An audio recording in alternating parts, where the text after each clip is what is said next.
Hey everyone, and welcome to another episode of One Piece a Day. If you don't know what One Piece a Day is, basically last year I challenged myself to catch up to the One Piece franchise by reading one chapter a day every single day until I caught up. How this all came about was pretty much just on a whim, and seeing as Oda said, I think it was last year, that we are sort of entering the final arc, no matter how long that may be, I thought it was a good time to really get into it because I felt like I was missing out on the franchise.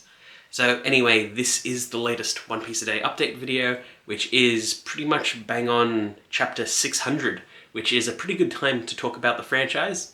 The last time I spoke, we sort of recounted the Subodi Archipelago, we did Amazon Lily, as well as Impel Down. So this episode will be mostly talking about the Paramount War, which there isn't all that much to talk about really, and sort of setting the scene for the time skip, because now I am very much in the time skip. I'm a few chapters in, but it has happened. And something else that happened, which I think also warrants discussion today, is the One Piece live action on Netflix, which I have watched the entirety of, and I have thoughts and opinions.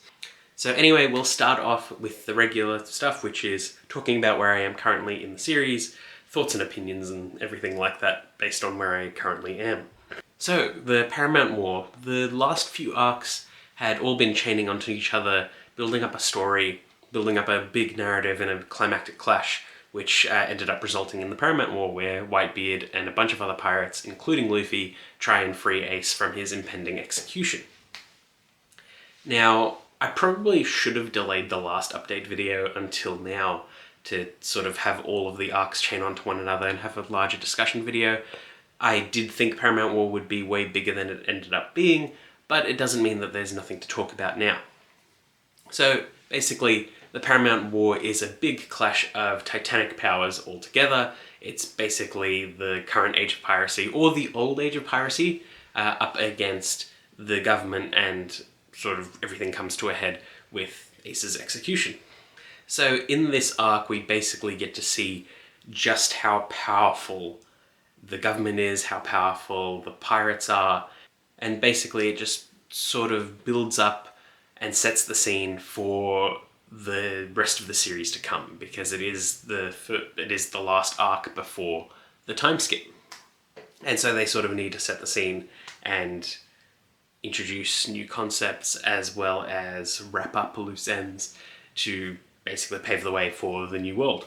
So I would say there are 3 or so major parts to the Paramount War, which is Ace's impending execution, which is the trigger point for the whole thing, Whitebeard's introduction, as well as his core battle with the Navy, Luffy's rush to the execution platform, and I guess one more thing would be the end result of that. So what Blackbeard did, what Shanks was up to, the actual result of the war, and what's remaining from that, what the rest of the franchise will have to do from here on out to sort of tie up everything, clean it all up, and make sense of it all. So Ace's impending execution, a lot of that had to do with the previous arcs. We got to see a little bit of backstory in it, how the sort of one-shots before every single chapter, it sort of showed Ace traveling the world looking for Blackbeard.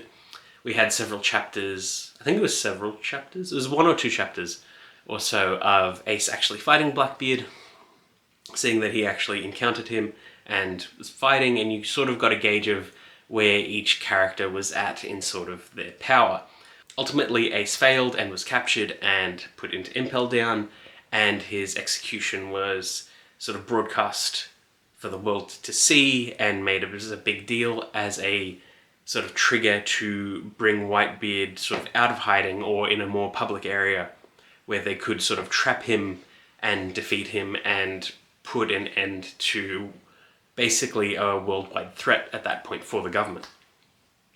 So that's pretty much roughly what was going on with Ace's thing. He's more the trigger point, like I keep saying, for what is to come. So at the execution platform, there's a trap that's set and everything like that.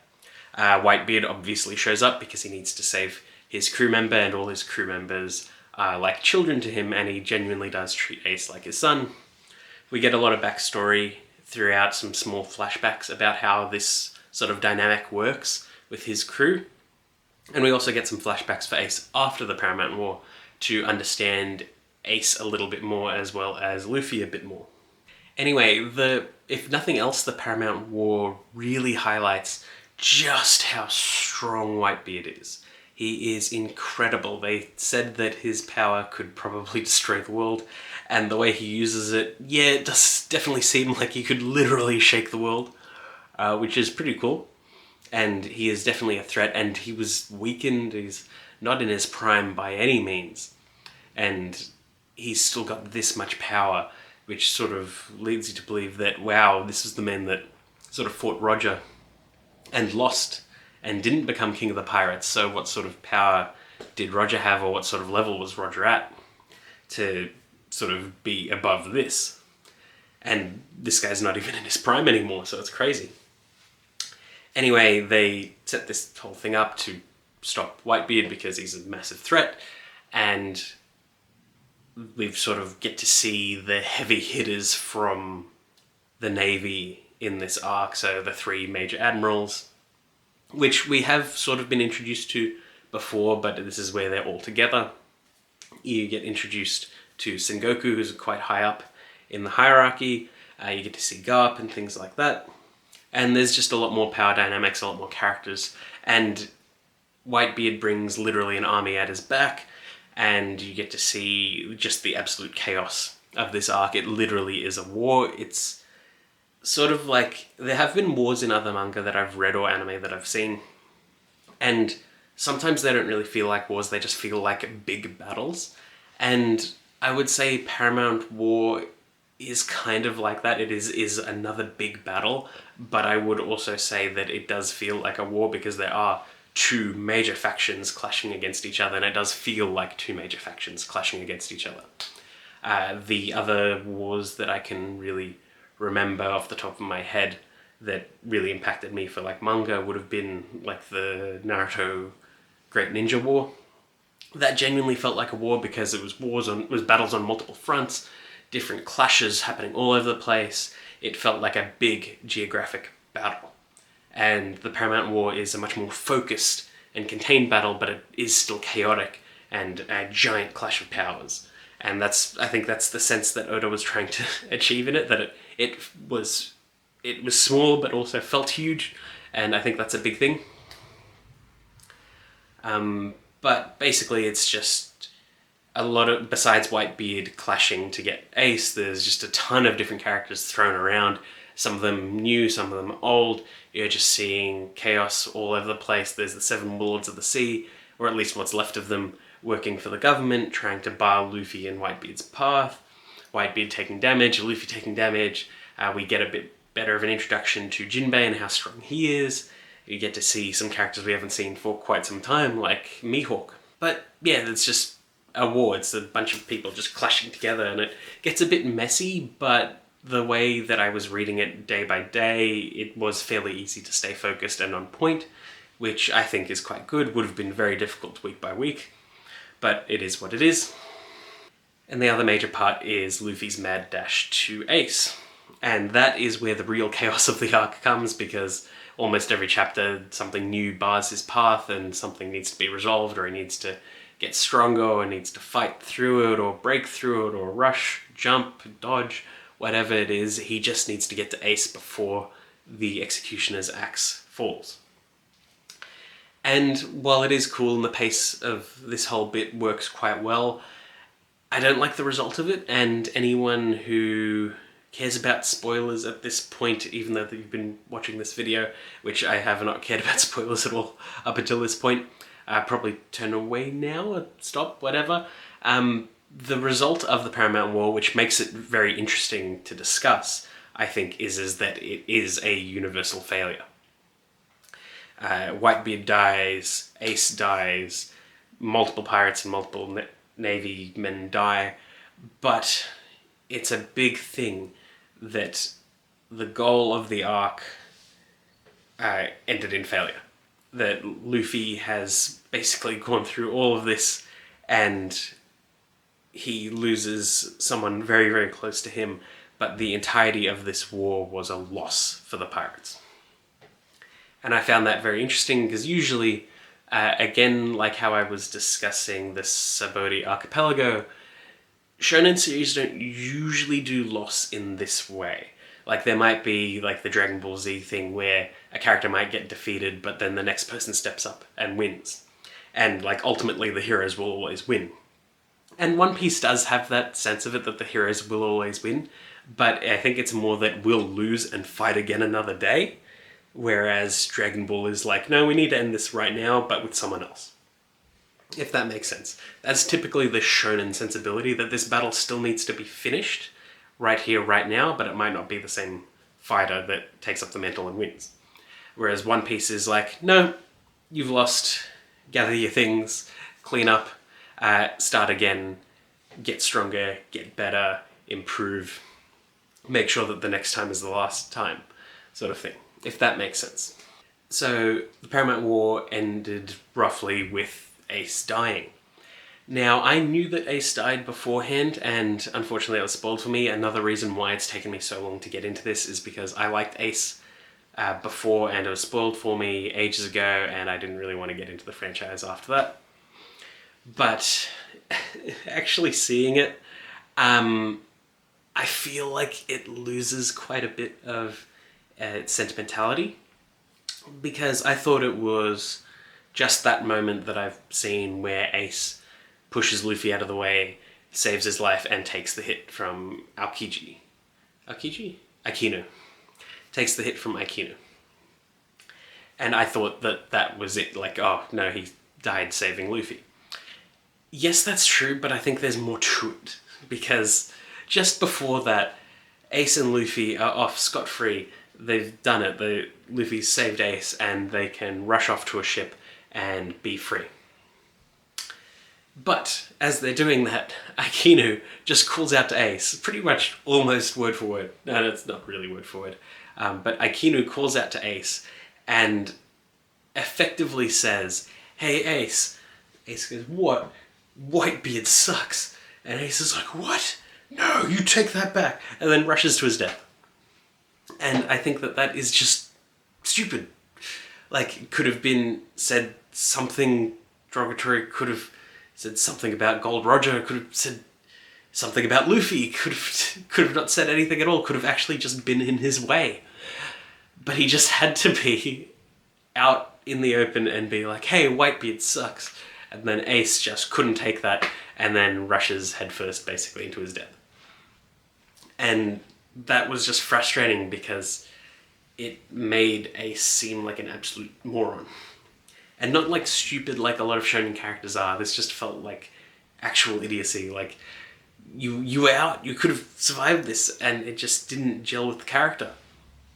Later on, like shortly after this ends, we do get a flashback that explains a bit more in detail that Ace has got a bit of a thing where he can't run away from a fight.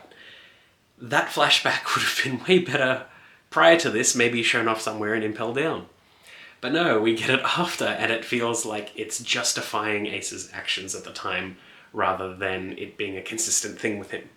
And it just makes that whole finale part just feel awkward. And then once this is all done, Luffy's in absolute grief. That was shocking. The farewell part is quite good. It's relatively heartbreaking, but I've seen it before, so it didn't really well up that much in me. But the actual aftermath of the war was interesting because it's like the goal's done, the pirates have lost, and it's interesting to see how the Navy reacts to that, where a lot of the higher-ups want to be like, okay, clean the slate, like eliminate all of the pirates. And even though a lot of the Navy men have died at this point, some of them are reluctant to fight, like Kobe, and his actions lead to an interesting moment between him and Shanks, and you get to see the sort of sway that Shanks has over literally the rest of the pirate world and the Navy, that he was able to basically end the war as soon as he showed up, and pretty much everyone gathered their things, clean up, it's been enough killing for the day. And I found that really interesting. We got to see Shanks for like 2 chapters, so that was cool. And then, before that sort of happened, but sort of happening around the same time as the other climactic moment in the war, was Whitebeard dying, and he was just absolutely incredible. I do like that they took a moment to say that he died standing and without taking a single wound on his back, proving that he is like a true warrior, that he's nothing to be ashamed of. That was cool, a little callback to how Zoro and like swordsmen in general don't take attacks on the back because that's shameful. It shows retreat and cowardice. I found that interesting. Anyway, Whitebeard died, and then Blackbeard shows up and introduces his sort of thing as he was playing the Navy the whole time, and does this weird thing where he throws a big drape over Whitebeard still standing and dead, does something underneath the drape and pulls it open, and shows that he now has the power of 2 fruits, which up until this point is unprecedented and, according to the law at that point, cannot happen. You cannot have 2 fruits. And he's got the black hole fruit, which is incredible in and of itself, as well as the earthquake fruit, which I know they've got different names, but that's just how I sort of remember them. And so he's got the earthquake fruit, which can basically destroy the planet if he sort of so chose, or if he sort of chose or mastered it, or whatever it is. Anyway, he's got these 2 fruits that he shouldn't have, and it's kind of scary because this guy literally is a villain. Because there are good pirates and bad pirates, and there are good Navy men and bad Navy men, and Blackbeard is very much a bad person. And it's not to say that all the pirates are actually good heroes and things like that. They're still pirates at the end of the day, but they are also mostly the heroes of the story because we're seeing it from their perspective, and we get to see the corrupt parts of the Navy and things like that in One Piece way more than we do the bad parts of the pirates. But it is very clear that Blackbeard is a bad, bad person. And I think that they've established him very, very well. And that's roughly the Paramount War. It's just big clashing, big moments, cool things happen, weird things happen. Overall left slightly unsatisfied because of what happened to Ace, or how it happened to Ace. And it just feels a bit awkward. But after that, the flashback's pretty good. The actual recognition of grief and understanding of grief that Oda's able to do with Luffy, I think, is quite good. He's definitely going through something, and he's definitely never going to be whole again, and it seems like he's carrying all of this on him. And I feel like they did that really, really well. All of the little mini parts of where all his crew were up until this point were nice. It gave you a good idea that the story kept going and the world keeps turning no matter what, even if some characters are paused at that moment, like Luffy just not knowing what to do. And I found that good. The actual explanation of Haki, I'm glad that we've got a little bit of an idea of what it is now, but it still feels slightly incomplete. But it is introduced as an actual power that people have, and there are different types of it, so we at least know enough that people can explain, oh, he used Haki. So that's cool, because I wanted a bit more of an explanation of that, and I think I got literally a bit more. The actual start of the time skip is cool. I like most people's new designs, even though I knew them already. I do like the fake imposter straw hats. That's kind of funny. And I do like Chopper sort of playing along with that. That's cool. And I'm keen to see more of the time skip because I am literally just like my foot in the door of the time skip, barely started. And there's a lot more to unpack character-wise and things like that to see what's happened over this period. But mainly just wanted to talk about Paramount War for where I'm at in the series. And so we can actually talk about the One Piece Netflix series. So let's unpack that. So I went into the One Piece Netflix series sort of apprehensive, not really wanting it to be good. It's sort of like that feeling you get when you know something will be bad going in. I wanted to give it a good go, like honestly did, because I didn't think I'd like One Piece in general last year because I didn't like the 4Kids dub, and the bits and pieces that I'd seen, I was all like, it doesn't really seem like it's for me. I understand people like it, it's not really for me. But I ended up giving One Piece a go and absolutely loved it. That's why we're here right now. So I wanted to be like, oh, I'll give that same thought process to the live action. I'll try not to go in with preconceived notions about how things should go or what things should be done better, what should be really the series. Unfortunately, it's hard to suppress that, and does come out more and more the more I watched the series, but I did try and go in with as clean a slate as I could. And I would say overall, the One Piece Netflix series is alright. Now, what does that mean? I think the first half is way better than the second half. I think the second half's a bit iffy, and I think that has to do with a lot of sequence changes or slight narrative flips that I don't think hit as well. I can understand what they were going for, but I don't think it worked that well. I think the casting is on point. I do think Inaki has the personality, but I think he just needs to practice a little bit more of the Luffy attitude. I think there's just a little touch of something missing, but generally very, very good. The whole cast is pretty good. Wasn't too sure about Sanji, but he did grow on me over it, same as Nami. Just because Nami felt a little bit too monotone at first, but I think it worked out quite well.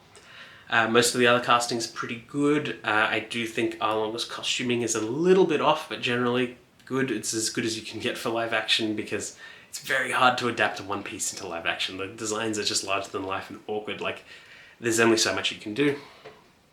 Small things like, I like that Zeph is basically Gordon Ramsay, makes sense. And most of the costuming is on point as well. There's just one or two that are a bit odd. Some of the wigs don't really land that well. Like, I think Shanks is a really good actor and he plays the role really well, but I think his wig doesn't suit him. Buggy, I think, looks really good, but I think he's a touch too scary looking for the person he plays, if that makes sense. But generally, pretty good. So, the good things about it are the casting. It feels like the crew and cast are actually friends and get along really well, so there is a pretty good dynamic between them all. But I think the actual plot development of it feels a bit awkward. Now, for the most part, the series hits all of the story beats it needs to hit and does tell the same story. But it tells the same story in a different way. So, for example, they introduce Nami and Zoro in the same episode and they join the crew in the same episode. That makes sense because Zoro's recruitment was pretty small and pretty minor, and Nami just sort of showed up during Buggy's thing. So why not combine them both, give Nami more of a reason to be there, and I think that worked quite well. Buggy's whole arc hits the same story notes about Buggy explaining a bit more about the world, a bit more about his relationship with Shanks, and a bit more about his sort of relationship to Shanks and therefore Luffy, as well as him being a cruel pirate. I think he's a little bit too cruel in the Netflix because he's like chained up the entire town and forced them to sort of be an audience in his weird circus. And he just comes off a little bit more villainous than I think he should, considering who he is. Even though he is like still a villain he's still a pirate at the end of the day, but I think he's more on the edge of slightly good pirate. Or misunderstood pirate.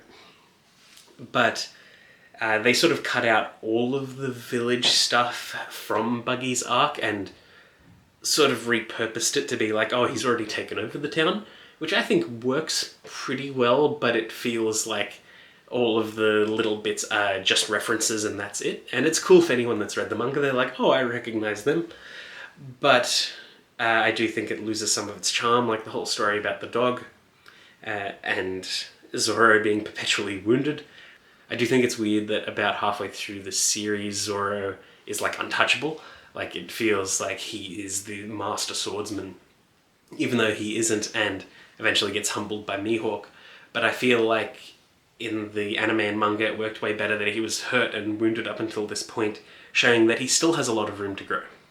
And shouldn't be that cocky, he just is a brute and stupid, which is why he lost to Mihawk. But yeah, so there are slight sequence breaking and changes that I was like, oh yeah, it feels like you're missing something, but yeah, I get it. It's fine. I think one of the major ones is with, I think it's Syrup Village, so with Usopp and Kaya and Captain Kuro. The arc does happen way different, and again, hits the same story notes. But I feel like these changes in particular don't fit that well. And a lot of this comes to like suspension of disbelief, of you're way more willing to accept it in an anime than you are live action. And I think that happened to me quite a bit, where I was like, oh, that's a bit odd, you should have done this here instead of that. But I think that's why this criticism is going to come, which is, in the anime and manga, it made way more sense that Captain Kuro, who was very, very strong, had lost because he was at a disadvantage in his situation. Because you had this sort of steep incline, or like somewhat incline, of the beachhead. You were surrounded by pirates, you were surrounded by all sorts of vegetation. You had the Straw Hats sort of scattered but helping, and Kuro had abilities that were good against crowds, but bad against sort of singular targets, and his own crew were getting in the way of his fight with Luffy and the gang. In the live action, it's an empty mansion with just the Straw Hats and several of his crew in the mansion. It's dark, he knows the layout of the mansion, the Straw Hats don't, and he loses incredibly because he just doesn't kill Luffy when he gets the chance.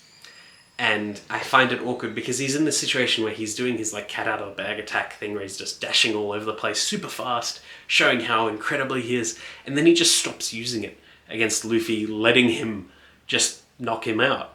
And it feels so awkward and unearned as a victory that he just decided not to beat Luffy right then and there. And again, I think it is a suspension of disbelief thing, but I think it works way better in the anime and manga because it felt like a situation where I was more willing to accept that he was at a disadvantage. Whereas in the live action, it felt like Luffy and the gang were at a disadvantage the entire time. So it just felt weird. Then there's interesting changes, like they cut out Don Krieg almost altogether in the live action, which I think is fine. They made Mihawk very sassy, which I think actually works pretty well. And the arc was more focused on Zora's recovery as well as the crew dynamics up until that point. Nami stays along in Bratier, or the restaurant, way more than the manga and anime, whereas usually she disappears during all the commotion, and then the crew are left wondering, whoa, where's Nami? We've got to go find her so she can explain herself. Whereas in the Netflix, she's with them, watches a lot of things go down. Arlong shows up way earlier and in Bratier, which feels awkward because again, it's a thing of, why didn't you kill Luffy? That feels weird. You had the opportunity, you should have. But it also introduces a sequence where Nami just rocks up to Luffy and is like, I'm part of the Arlong Pirates, I don't work for you, I've betrayed you now, and leaves.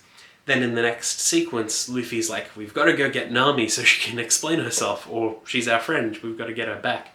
Whereas she specifically said don't, and things like that. It felt awkward because in the manga and anime, I felt it was more interesting that they had questions and were like, we've got to find Nami so she can explain herself. Whereas in the Netflix, she explains herself and then leaves, and they're like, oh, I guess we should probably get her because she's one of us.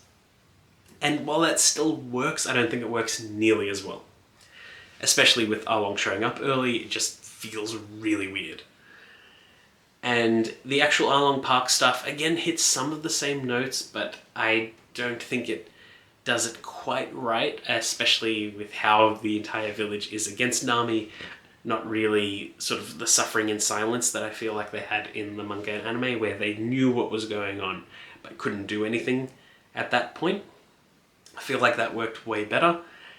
And the actual help me scene, I don't think it hits nearly as hard either.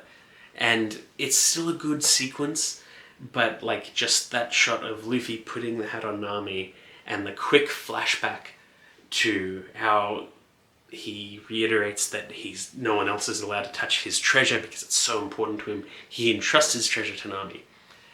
And in the live action, he's always playing with his hat, and then just pops it on Nami, and he got angry when Buggy hit the hat, but it wasn't like the same sort of like blinding rage that I feel like he would have had. And so when he does the help me scene, you're like, yeah, I guess it's fine. It triggers what it needs to trigger. The following shot of Luffy walking to the crew and everyone doing the pose that they had in that manga panel is really cool. I like that. The changes between certain sequences being day or night doesn't really bother me that much. I understand that the nighttime stuff makes some of the CGI work better and you don't need to work too hard on it. I think that was clever, actually. But yeah, there were just small changes that I felt were a bit awkward. Again, it just feels like some of the villains are just way too strong for the Straw Hats, even though the Straw Hats are meant to be like stupidly powerful, especially Luffy, Zoro, and Sanji. And it just feels sort of awkward having Luffy running from Arlong as much as he does. And I don't know, it just felt weird. So that's sort of my proper complaint about it, that it feels like the changes are a bit awkward. And the biggest change of all is Garp's inclusion earlier and the focus on Garp, Kobe, and Helmeppo. And while that stuff does happen, or most of the stuff does happen with those sort of one-shots before every chapter, it feels like we're focusing on it way too much. It's just always front and center, and it feels like it's wasting time. And I do get it, I really do. And I understand that it's to show that other things are happening and we need a sort of like villain or a ticking clock to give an idea that the pirates are being chased by someone, but it ends up feeling a little bit too much, I think. It also doesn't help that I don't think Garp is the best for it. I think he's a good actor, but I don't think he's playing it that well. That's just roughly my opinion. But I think the worst part about Garp's inclusion as early as it is they do the whole Garp is Luffy's grandfather thing. But they do it in such a sudden and awkward way that I feel like there's no impact to him being his grandfather. Like, they do slightly address it, saying, oh, your grandfather's part of the Navy and he's really high up, that's crazy. He wanted you to be part of the Navy too. But it just feels like it's lost all of that impact, because in the anime and manga you find that out during Eni's lobby. And so a large chunk of the series has taken place so far. We understand a lot more about a lot of the major players. We've been introduced to Garp before in those one-shots, and you just know that he's sort of chasing the Straw Hats and building up Kobe and Helmeppo and doing all this other stuff. And you've got a bit of an idea about the sort of powers at play. And then it's done, there's the big reveal that, hey, the person that's been chasing you is your grandfather. And he's not really after you, he's just sort of trying to keep you in line and making sure that you're safe. But in the live action, it's just like, he's your grandfather, whoa, we gotta get out of here. And they do encounter again, and it's a bit weird. I don't think that it's got the time it needs to develop the character, or they're developing it in a way that I think is counter to what we actually need at that point. But yeah, it just felt a bit weird. But moving on, fight choreography was pretty good. Generally worked quite well. Minimalistic use of CGI, which I think works way better because the fruit powers, they look weird. There's no way around that. That's the problem with doing it in live action, that it's very, very hard to make it look normal or natural in any sort of way. In particular, things like the Gum Gum fruit. Very hard to make it not look weird. It's meant to look silly, but it also just ends up looking weird. There is certain changes that I think are a bit strange because I don't think they work quite like that, like the Chop Chop fruit sort of absorbing impact as well, because like Luffy punches really hard and punches a hole through Buggy's stomach, and I was like, I don't think that's how the Chop Chop fruit works, but it is what it is. Things like them saying seawater effectively works like kryptonite, where it's like if you splash seawater on someone, they'll lose their fruit power temporarily or lose some of their power from the fruit. And I don't think that's how it works. I'm pretty sure that's not how it works in the manga and anime, because like Luffy was drowning in Arlong Park, so they pulled his head out of the water and did CPR underwater and above ground, because then that makes sense that like the fruit power is still active. It's just that you can't swim; you'll sink like a stone.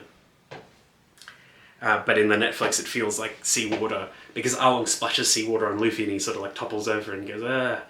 And I think that's just weird. Yeah, I don't know about that part. But generally, yeah, fight choreography was pretty good, casting good, soundtrack really good. And it sets the scene for another season. Up at this time of recording, a second season has been confirmed, and they want to do something like 12 seasons, which means we're in it for the long haul. I think it would have been cool if they were like, oh, we'll try and get to Alabasta, because I think that's a really good capping off point for live action. Because if you go any further, it'll get pretty weird pretty fast. But we'll see how it is. I think that the adaptation, as the further it goes on, will sort of diverge way more from the source material, but in a more like cohesive way, similar to the early change where it was like, oh, well, we'll get Nami and Zoro at the same time. I'm keen for changes like that, and like slight narrative divergences to make the story way more palatable. I do like the little breadcrumbs that they're sprinkling into the series early on, like they've already introduced the Liar Noland, because it's a story that Nami was telling Luffy. Not Luffy, Nami was telling Zoro. And I found that interesting, because you're like, okay, well, we're introducing greater world concepts way earlier, and I think that that works quite well. They introduced Baroque works way earlier.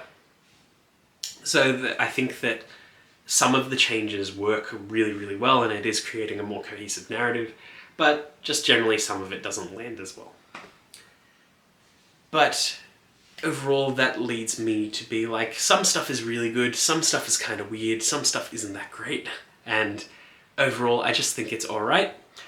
And for a live action adaptation of an anime, alright means pretty damn good, because we have had crap for a very long time. And so just alright is pretty fantastic. I do think it can get way better from here, but only time will tell. And that's roughly what I thought of the live action One Piece, where I am currently in the manga, and it's a little bit more of a free-form discussion than I normally do, because usually I have dot points and topics, but this video's gone on long enough already. So yeah, that's pretty much it. That's what I thought of the manga where I am currently. That's what I thought of the Netflix live action.